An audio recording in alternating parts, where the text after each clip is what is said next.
कहानी की शुरुआत होती है एक लड़की से जिसका नाम है हीना। एक दिन वो अस्पताल की खिड़की से बाहर देख रही होती है। तभी उसे बादलों से ढके आसमान के बीच अचानक सूरज की एक सुनहरी किरण दिखाई देती है। वो किरण सीधे एक छोटे से मंदिर पर पड़ रही होती है, जैसे किसी ने जानबूझकर उसी जगह को चुना हो। हीना बिना कुछ सोचे उस रोशनी का पीछा करते हुए मंदिर तक पहुंच जाती है। मंदिर के सामने खड़े होकर वो आंखें बंद करती है, पूरे दिल से प्रार्थना करती है। और जैसे ही वो मंदिर के गेट के अंदर कदम रखती है, उसके आसपास की दुनिया बदलने लगती है। बारिश अचानक थम जाती है, हवा पूरी तरह शांत हो जाती है और अगले ही पल हीना खुद को आसमान की ओर उड़ता हुआ महसूस करती है। उसके चारों तरफ पानी से बनी मछलियां तैर रही होती हैं, जैसे बादलों के ऊपर भी कोई दूसरी दुनिया मौजूद हो। कुछ ही सेकंड बाद सब कुछ सामान्य हो जाता है, लेकिन उस दिन हीना के साथ जो हुआ था उसने उसकी जिंदगी हमेशा के लिए बदल दी थी। दूसरी तरफ हमारी मुलाकात होती है कहानी के मुख्य किरदार होडाका मोरिशिमा से। सिर्फ 16 साल का ये लड़का अपना घर छोड़कर चुपचाप टोक्यो भाग आया है। उसके मन में बस एक ही सपना है, किसी तरह अपनी नई जिंदगी शुरू करना। लेकिन टोक्यो उतना आसान शहर नहीं है जितना उसने सोचा था। रास्ते में जिस जहाज से वो सफर कर रहा होता है, उसी दौरान समुद्र में भयानक तूफान आ जाता है। लहरें इतनी ऊंची उठती हैं कि होडाका लगभग समुद्र में गिर ही जाता है। लेकिन तभी एक आदमी उसकी जान बचा लेता है। उसका नाम होता है केइसुके सुगा। होडाका के लिए यह बिल्कुल अजनबी इंसान था, लेकिन उसने बिना कुछ सोचे उसकी जान बचा ली। टोक्यो पहुंचने के बाद होडाका उसे धन्यवाद देने के लिए अपने पास बचे हुए पैसों से खाना खिलाता है। सुगा उसकी मासूमियत देखकर मुस्कुरा देता है और जाते जाते अपना विजिटिंग कार्ड उसे दे देता है। वो कहता है, अगर कभी किसी मुसीबत में फंस जाओ तो मुझे याद करना। उस वक्त होडाका को बिल्कुल अंदाजा नहीं था कि यही इंसान कुछ दिनों बाद उसकी जिंदगी बदलने वाला है। अब शुरू होता है उसका असली संघर्ष। होडाका पूरे टोक्यो में नौकरी ढूंढता फिरता है। जहां भी जाता है लोग सबसे पहले उसकी उम्र पूछते हैं, और जैसे ही उन्हें पता चलता है कि वो नाबालिग है, हर जगह से उसे मना कर दिया जाता है। दिन गुजरते जाते हैं, पैसे खत्म होने लगते हैं, भूख पड़ती जाती है और रहने के लिए उसके पास कोई जगह भी नहीं बचती। रात में वो कभी किसी बिल्डिंग के नीचे सोता है तो कभी किसी कोने में बैठकर सुबह होने का इंतजार करता है। एक दिन उसे कचरे के ढेर में एक पिस्तौल मिलती है। पहले तो वो घबरा जाता है, लेकिन फिर सोचता है कि इतने बड़े शहर में अकेले रहने के लिए शायद ये उसके काम आ सकती है। उसे नहीं पता था कि यही पिस्तौल आगे चलकर उसकी जिंदगी की सबसे बड़ी मुसीबत बनने वाली है। लगातार कई दिनों तक भूखे रहने के बाद एक शाम वो एक छोटे से फास्ट फूड रेस्टोरेंट में जाकर चुपचाप बैठ जाता है। थकान इतनी होती है कि वहीं बैठे बैठे उसकी आंख लग जाती है। रेस्टोरेंट में काम करने वाली एक लड़की उसकी हालत देख लेती है। वो समझ जाती है कि ये लड़का कई दिनों से ठीक से खाया भी नहीं है, इसलिए बिना कुछ कहे वो उसके सामने एक ताज़ा बर्गर रख देती है। होडाका के लिए वो सिर्फ एक बर्गर नहीं था, बल्कि पिछले कई दिनों में मिली पहली इंसानियत थी। उसे लगता है जैसे इस बारिश भरे शहर में अभी भी कुछ लोग ऐसे हैं जिनके दिल में दूसरों के लिए जगह बाकी है। उसी रात वो तय करता है कि अब वो हार नहीं मानेगा। उसे अचानक सुगा का दिया हुआ विजिटिंग कार्ड याद आता है। वो कांपते हाथों से उसे फोन करता है और शायद पहली बार उसकी किस्मत सच में बदलने लगती है। फोन करने के कुछ ही देर बाद होडाका सुगा के बताए हुए पते पर पहुंच जाता है। उसे देखकर सुगा तुरंत उसे पहचान लेता है, वही लड़का जिसकी जान उसने जहाज पर बचाई थी। हालांकि शुरुआत में सुगा थोड़ा हिचकिचाता है, लेकिन जब उसे होडाका की हालत का एहसास होता है तो वो उसे अपने छोटे से एडिटिंग ऑफिस में काम करने का मौका दे देता है। यहीं पहली बार होडाका की मुलाकात होती है नात्सुमी से। पहली नजर में होडाका को लगता है कि शायद नात्सुमी और सुगा पति पत्नी हैं, लेकिन बाद में उसे पता चलता है कि दोनों सिर्फ साथ काम करते हैं और नात्सुमी सुगा की भांजी है। ऑफिस छोटा जरूर था, लेकिन लंबे समय बाद होडाका को एक ऐसी जगह मिली थी जहां उसे सिर्फ नौकरी ही नहीं बल्कि रहने और खाने की भी सुविधा मिलने वाली थी। यहीं से उसकी नई जिंदगी की शुरुआत होती है। सुगा का ऑफिस किसी बड़ी न्यूज एजेंसी की तरह नहीं था। वे लोग अजीबोगरीब घटनाओं, लोक कथाओं और शहर में फैली रहस्यमयी अफवाहों पर लेख लिखा करते थे। कभी किसी भूत की कहानी, कभी किसी रहस्यमयी घटना की, और इसी बीच उन्हें एक नई अफवाह सुनने को मिलती है। कहा जाता है कि टोक्यो में कहीं एक ऐसी लड़की रहती है जो सिर्फ प्रार्थना करके बारिश रोक सकती है, एक सनशाइन गर्ल। पहले तो होडाका को यह सिर्फ एक मजाक लगता है, लेकिन सुगा उसे लोगों से बात करने और इस रहस्य की जांच करने का काम सौंप देता है। दिन भर इंटरव्यू लेने के बाद भी उन्हें कोई पक्का सबूत नहीं मिलता। किसी के लिए वो सिर्फ एक कहानी थी तो किसी के लिए एक अंधविश्वास। लेकिन होडाका को बिल्कुल भी अंदाजा नहीं था कि वो उस लड़की से पहले ही मिल चुका है। कुछ दिनों बाद काम से लौटते समय उसकी नज़र सड़क किनारे एक लड़की पर पड़ती है। वो लड़की दो संदिग्ध लोगों से बचने की कोशिश कर रही होती है। होडाका तुरंत उसे पहचान लेता है। यही वही लड़की थी जिसने उसे भूखा देखकर बिना कुछ मांगे बर्गर खिलाया था। होडाका बिना कुछ सोचे उसकी मदद के लिए दौड़ पड़ता है।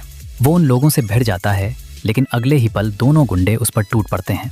होडाका पूरी तरह घिर चुका था। घबराहट में वो अपनी जेब से वही पिस्तौल निकाल लेता है जो उसे कूड़े के ढेर में मिली थी। जैसे ही वो बंदूक उनकी तरफ तानता है, पूरा माहौल एक पल में बदल जाता है। अचानक ट्रिगर दब जाता है और गोली चल जाती है। खुशकिस्मती से किसी को गोली नहीं लगती, लेकिन गोली की आवाज सुनते ही दोनों आदमी डर कर पीछे हट जाते हैं। मौका मिलते ही लड़की उसका हाथ पकड़ती है और दोनों वहां से भाग निकलते हैं। कुछ दूर आने के बाद लड़की उसे एक पुराने मंदिर के पास बने सुनसान खंडहर में ले जाती है। वो गुस्से में होडाका से पूछती है, क्या तुम्हें अंदाजा भी है कि अगर किसी को गोली लग जाती तो क्या होता? होडाका को पहली बार अपनी गलती का एहसास होता है। उसे खुद पर शर्म आने लगती है। गुस्से में वो पिस्तौल को दूर फेंक देता है। कुछ देर तक दोनों बिल्कुल चुप बैठे रहते हैं। फिर धीरे धीरे बातचीत शुरू होती है। होडाका उसे अपने बारे में बताता है कि वो घर छोड़कर यहाँ नई जिंदगी की तलाश में आया है। लड़की भी अपनी कहानी सुनाती है। उसका नाम हिना अमानो है। वो अपनी माँ को खो चुकी है और अब अपने छोटे भाई नागी की जिम्मेदारी अकेले संभाल रही है। इतनी कम उम्र में भी वो कई छोटे मोटे काम करके किसी तरह अपना घर चला रही थी। बातों ही बातों में हिना अचानक मुस्कुराती है और कहती है, चलो तुम्हें कुछ दिखाती हूँ। वो होडाका को उसी छोटे से मंदिर के पास ले जाती है। हिना आंखें बंद करती है, दोनों हाथ जोड़कर पूरे मन से प्रार्थना करती है और कुछ ही सेकंड बाद एक चमत्कार हो जाता है। घने काले बादलों के बीच अचानक एक गोल हिस्सा साफ हो जाता है। तेज सुनहरी धूप सीधे उनके ऊपर गिरने लगती है। चारों तरफ चमक फैल जाती है। होडाका अपनी आंखों पर यकीन ही नहीं कर पाता। जिस चीज को वो अब तक अफवाह समझ रहा था, वो उसके सामने सच बनकर खड़ी थी। हिना सचमुच एक सनशाइन गर्ल थी। उसके बाद हिना होडाका को अपने छोटे से घर ले जाती है, जहां उसकी मुलाकात नागी से होती है। नागी अपनी उम्र से कहीं ज्यादा समझदार और शरारती लड़का था। वहीं बैठकर होडाका के दिमाग में एक नया आइडिया आता है। वो कहता है, अगर लोग अच्छी धूप के लिए प्रार्थना करना चाहते हैं तो क्यों ना हम उनकी मदद करें। शुरुआत में हिना इस बात के लिए तैयार नहीं होती। उसे लगता है कि अपनी शक्ति से पैसे कमाना गलत होगा, लेकिन होडाका उसे समझाता है कि वे किसी को नुकसान नहीं पहुंचा रहे, बल्कि लोगों की खुशियां लौटाने की कोशिश करेंगे। आखिरकार हिना मान जाती है। दोनों मिलकर इंटरनेट पर एक छोटी सी वेबसाइट बनाते हैं, सनशाइन फॉर यू, जहां कोई भी इंसान अगर किसी खास दिन धूप चाहता हो तो उनसे संपर्क कर सकता था। उन्हें बिल्कुल भी उम्मीद नहीं थी कि अगले ही दिन उनकी जिंदगी पूरी तरह बदलने वाली है। वेबसाइट बनते ही पहले दिन उन्हें एक छोटा सा ऑर्डर मिलता है। एक परिवार चाहता था कि उनके फ्ली मार्केट वाले दिन कुछ घंटों के लिए बारिश रुक जाए। हिना थोड़ी घबराई हुई थी, क्योंकि पहली बार वो अपनी शक्ति किसी अजनबी के लिए इस्तेमाल करने वाली थी। वो आंखें बंद करके पूरे मन से प्रार्थना करती है और देखते ही देखते घने बादलों के बीच नीला आसमान दिखाई देने लगता है। कई दिनों बाद पहली बार लोगों के चेहरों पर धूप पड़ती है। वहां मौजूद हर इंसान खुशी से झूम उठता है। उस दिन सिर्फ मौसम ही साफ नहीं हुआ था, बल्कि होडाका और हिना के भविष्य का रास्ता भी साफ हो गया था। इसके बाद उनके पास एक के बाद एक लगातार रिक्वेस्ट आने लगती हैं। किसी को अपनी शादी के दिन धूप चाहिए, किसी को स्पोर्ट्स डे के लिए, किसी को आतिशबाजी देखने के लिए, तो कोई सिर्फ अपने बच्चों के साथ खुले आसमान के नीचे कुछ घंटे बिताना चाहता था। बारिश से परेशान टोक्यो के लोगों के लिए हिना किसी चमत्कार से कम नहीं थी। धीरे धीरे इंटरनेट पर हर जगह सिर्फ एक ही नाम चर्चा में आने लगा, 100% सनशाइन गर्ल। अब उनका छोटा सा काम एक बड़े बिजनेस में बदल चुका था। दोनों पूरे शहर में घूमते, लोगों की मदद करते और पहली बार अपनी जिंदगी को खुलकर जीना शुरू करते हैं। होडाका महसूस करता है कि शायद पहली बार उसे किसी ऐसी जगह का एहसास हो रहा है जहां वो सच में रहना चाहता है। इसी दौरान वे एक बुजुर्ग महिला की आखिरी इच्छा पूरी करने पहुंचते हैं। वो चाहती थीं कि अपने दिवंगत पति की बरसी वाले दिन कुछ देर के लिए बारिश रुक जाए। हिना हमेशा की तरह प्रार्थना करती है और एक बार फिर आसमान साफ हो जाता है। काम पूरा होने के बाद बुजुर्ग महिला उन्हें अपने घर बुलाती हैं। वो उन्हें एक बहुत पुरानी तस्वीर दिखाती हैं, जिसमें बादलों के ऊपर उड़ती हुई मछलियां, एक रहस्यमयी दुनिया और आसमान से जुड़ी कई अनोखी चीजें बनी होती हैं। फिर वो कहती हैं, बहुत पहले लोग मानते थे कि आसमान के ऊपर भी एक दुनिया है और मौसम को बदलने वाली एक विशेष लड़की दोनों दुनियाओं के बीच पुल का काम करती थी। उनकी ये बात सुनकर होडाका को पहली बार लगता है कि शायद हिना की शक्ति कोई साधारण चमत्कार नहीं है। शायद इसके पीछे कोई बहुत बड़ा रहस्य छिपा हुआ है। समय बीतता जाता है और अब हिना का 18वां जन्मदिन करीब आ चुका था। होडाका कई दिनों तक सोचता रहता है कि उसे क्या तोहफा दिया जाए। आखिरकार वो अपनी बचत से एक छोटी सी अंगूठी खरीद लेता है, लेकिन हर बार जब वो उसे देने की कोशिश करता, उसकी हिम्मत जवाब दे जाती। उधर एक दिन सुगा हिना और होडाका को अपनी बेटी से मिलाने ले जाता है। वहीं नात्सुमी भी पहुंच जाती है। यहीं होडाका को पता चलता है कि जिसे वो अब तक सुगा की गर्लफ्रेंड समझता था, वो तो उसकी भांजी है। सभी लोग साथ में अच्छा समय बिताते हैं, लेकिन लौटते वक्त अचानक मौसम पूरी तरह बदल जाता है। तेज हवा का एक भयानक झोंका आता है और हिना हवा में ऊपर उठने लगती है। होडाका डर कर उसका हाथ पकड़ने की कोशिश करता है, किसी तरह हीना वापस नीचे आ जाती है, लेकिन इस बार होडाका कुछ ऐसा देखता है जिसे देखकर उसके पैरों तले जमीन खिसक जाती है। हीना के शरीर का एक हिस्सा पूरी तरह पारदर्शी हो चुका था, जैसे उसका शरीर धीरे धीरे पानी में बदल रहा हो। हीना शांत आवाज में कहती है, जितनी बार मैं मौसम बदलती हूँ उतनी ही तेजी से मैं इस दुनिया से गायब होती जा रही हूँ। होडाका इस बात को मजाक समझने की कोशिश करता है, लेकिन हीना की आंखों में छिपा डर सब कुछ साफ बता रहा था। उधर पुलिस भी अब तेजी से होडाका की तलाश कर रही थी। घर से भागने की शिकायत पहले ही दर्ज हो चुकी थी और बंदूक वाली घटना ने मामला और भी गंभीर बना दिया था। पुलिस हीना के घर पहुंचती है, उससे होडाका के बारे में सवाल पूछती है, लेकिन हीना सब कुछ जानते हुए भी कह देती है कि वो उसे नहीं पहचानती। पुलिस चली तो जाती है, लेकिन जाते जाते चेतावनी देकर जाती है कि अगली बार वे दोनों भाई बहन को सोशल सर्विस की कस्टडी में ले जाएंगे। इस खबर से हीना पूरी तरह टूट जाती है। अगर ऐसा हुआ तो वो और नागी हमेशा के लिए अलग हो जाएंगे। दूसरी तरफ सुगा भी मुश्किल में था। वो अपनी बेटी की कस्टडी के लिए कोर्ट में लड़ रहा था, इसलिए वो मजबूर होकर होडाका से कहता है कि अब उसके लिए सबसे सही फैसला यही होगा कि वो अपने घर वापस लौट जाए। लेकिन अब बहुत देर हो चुकी थी। होडाका के लिए टोक्यो अब सिर्फ एक शहर नहीं रहा था, ये वही जगह थी जहां उसे हीना मिली थी, जहां पहली बार किसी ने उसे अपनापन दिया था, और अब वो उसे किसी भी कीमत पर अकेला छोड़ने वाला नहीं था। अब होडाका, हीना और नागी फैसला कर लेते हैं कि वे किसी भी हाल में अलग नहीं होंगे। तीनों चुपचाप अपना घर छोड़ देते हैं, लेकिन नाबालिग होने की वजह से उन्हें कोई भी कमरा किराए पर देने के लिए तैयार नहीं होता।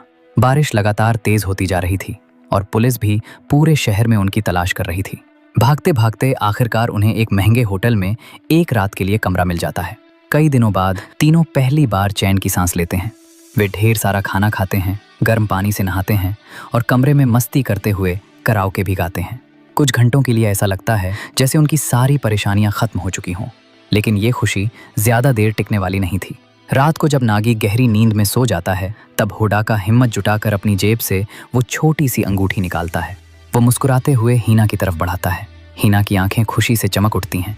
वो बिना कुछ कहे अंगूठी पहन लेती है, लेकिन अगले ही पल उसके चेहरे की मुस्कान धीरे धीरे गायब होने लगती है। वो धीमी आवाज में कहती है, मुझे तुमसे एक बात छुपानी नहीं चाहिए थी। होडाका उसकी तरफ देखने लगता है। हीना बताती है कि जिस दिन वो मंदिर में गई थी, उसी दिन उसे वेदर मैडन चुना गया था। उसकी शक्ति कोई वरदान नहीं, बल्कि एक बलिदान है। हर बार जब वो बारिश रोकती है, उसका शरीर धीरे धीरे इस दुनिया से मिटता जाता है और एक दिन उसे पूरी तरह बादलों की दुनिया में समा जाना होगा। वहीं उसका अंतिम ठिकाना होगा, लेकिन उसके बदले बारिश हमेशा के लिए रुक जाएगी और टोक्यो फिर से सामान्य हो जाएगा। ये सुनते ही होडाका की आंखों से आंसू निकल पड़ते हैं। वो साफ शब्दों में कहता है, मुझे इस शहर की नहीं, सिर्फ तुम्हारी परवाह है। मुझे कोई सनशाइन गर्ल नहीं चाहिए, मुझे सिर्फ हीना चाहिए। हीना उसे गले लगाकर रो पड़ती है। उस रात दोनों की आंखों में नींद नहीं आती। अगली सुबह होडाका उठता है, लेकिन हीना वहां नहीं होती। उधर नागी बताता है कि उसने सपना देखा जिसमें उसकी बहन आसमान की तरफ उड़ रही थी। होडाका तुरंत समझ जाता है कि हीना अपना बलिदान देने चली गई है। उसी समय पुलिस होटल पहुंच जाती है। होडाका और नागी को अपनी कस्टडी में ले लिया जाता है, लेकिन रास्ते में होडाका को जमीन पर वही अंगूठी दिखाई देती है। अब उसे पूरा यकीन हो जाता है कि हीना बादलों की दुनिया में जा चुकी है। वो किसी तरह पुलिस से भाग निकलता है। पूरा शहर उसके पीछे पड़ जाता है। भागते हुए उसकी मुलाकात नात्सुमी से होती है। बिना एक पल गवाए वो अपनी स्कूटी पर होडाका को बैठाती है और पूरी स्पीड से पुलिस को चकमा देने लगती है। कई मुश्किलों के बाद होडाका उसी पुराने मंदिर तक पहुंच जाता है जहां से ये सब शुरू हुआ था, लेकिन वहां सुगा उसका रास्ता रोक लेता है। वो समझाने की कोशिश करता है कि पुलिस उसे नुकसान नहीं पहुंचाएगी, लेकिन होडाका अब किसी की बात सुनने की हालत में नहीं था। उसकी नज़र वहीं पड़ी पुरानी पिस्तौल पर जाती है। वो उसे उठाकर सुगा की तरफ तान देता है। कांपती हुई आवाज में वो सिर्फ एक बात कहता है, मुझे हीना को वापस लाना है। इतने में पुलिस भी वहां पहुंच जाती है, लेकिन इस बार सबसे बड़ा फैसला खुद सुगा लेता है। उसे आखिरकार समझ आ जाता है कि होडाका किसी जिद के लिए नहीं, बल्कि अपने सबसे प्यारे इंसान को बचाने के लिए लड़ रहा है। सुगा खुद पुलिस को रोक देता है और होडाका से कहता है, भागो, अभी भागो। नागी भी पुलिस को उलझाकर होडाका की मदद करता है। होडाका दौड़ते हुए मंदिर के गेट को पार करता है और अगले ही पल उसका शरीर आसमान की तरफ उड़ने लगता है। चारों तरफ बादल, पानी से बनी मछलियां और एक रहस्यमयी दुनिया, बिल्कुल वैसी ही जैसी कभी हीना ने देखी थी। कुछ दूर एक लड़की शांति से सो रही होती है। वो हीना थी। होडाका पूरी ताकत से उसका नाम पुकारता है। हीना धीरे धीरे अपनी आंखें खोलती है। दोनों एक दूसरे की तरफ दौड़ते हैं, लेकिन बादलों की जमीन टूट जाती है और वे नीचे गिरने लगते हैं। गिरते हुए दोनों एक दूसरे का हाथ कसकर पकड़ लेते हैं। होडाका रोते हुए कहता है, मुझे बारिश रुकने की परवाह नहीं। अगर पूरी दुनिया डूब भी जाए फिर भी मैं तुम्हें कभी नहीं छोड़ूंगा। मेरे साथ वापस चलो। हीना की आंखों से आंसू बहने लगते हैं। वो आखिरकार उसका हाथ थाम लेती है। अगले ही पल दोनों वापस अपनी दुनिया में लौट आते हैं, लेकिन इस फैसले की कीमत पूरे टोक्यो को चुकानी पड़ती है। लगातार 3 साल तक बारिश होती रहती है। धीरे धीरे शहर का बड़ा हिस्सा पानी में डूब जाता है। सड़कें नहरों में बदल जाती हैं और लोगों की जिंदगी पूरी तरह बदल जाती है। 3 साल बाद होडाका दोबारा टोक्यो लौटता है। अब वो पहले से कहीं ज्यादा समझदार हो चुका था। वो सुगा से मिलता है, फिर उस बुजुर्ग महिला से, जो उसे एक बात कहती हैं, इंसानों ने हमेशा सोचा कि ये शहर उनका है, लेकिन सच तो ये है कि प्रकृति सिर्फ अपना पुराना रूप वापस ले रही है। इन शब्दों को सुनकर होडाका चुपचाप उसी रास्ते पर चलने लगता है जहां कभी वो और हीना साथ चला करते थे। अचानक उसकी नजर एक परिचित चेहरे पर पड़ती है। सड़क के किनारे स्कूल यूनिफॉर्म पहने, आंखें बंद करके प्रार्थना करती हुई हीना खड़ी होती है। होडाका की आंखों से अपने आप आंसू निकल आते हैं। वो कांपती हुई आवाज में उसका नाम पुकारता है, हीना। हीना पीछे मुड़ती है और जैसे ही दोनों की नजरें मिलती हैं, उनके चेहरे पर वही पुरानी मुस्कान लौट आती है। दोनों बिना कुछ सोचे एक दूसरे की तरफ दौड़ पड़ते हैं। बरसती हुई बारिश के बीच वे फिर से एक दूसरे के सामने खड़े होते हैं। इस बार न कोई डर था, न कोई दूरी, सिर्फ 2 दिल थे जिन्होंने पूरी दुनिया के खिलाफ जाकर एक दूसरे को चुन लिया था। और इसी खूबसूरत एहसास के साथ वेदरिंग विद यू की ये भावुक कहानी खत्म हो जाती है।